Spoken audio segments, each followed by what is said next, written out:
نظر په هر سړي ساتي بیداره وي هر وخت دی وری ورسره ولاړ وي لکه ښایسته د چنار لښتې که ضد دې ورسره وکړو نو بیا به ترڼه تختې الله دې ورته خیر وکړي دا ځل نمبر د چا دی او که نه ماما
نظر په هر سړي ساتي بیداره وي هر وخت دی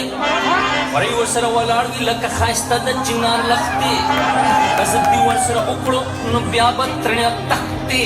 الله دې ورته خیر وکړي دا ځل نمبر د چا دی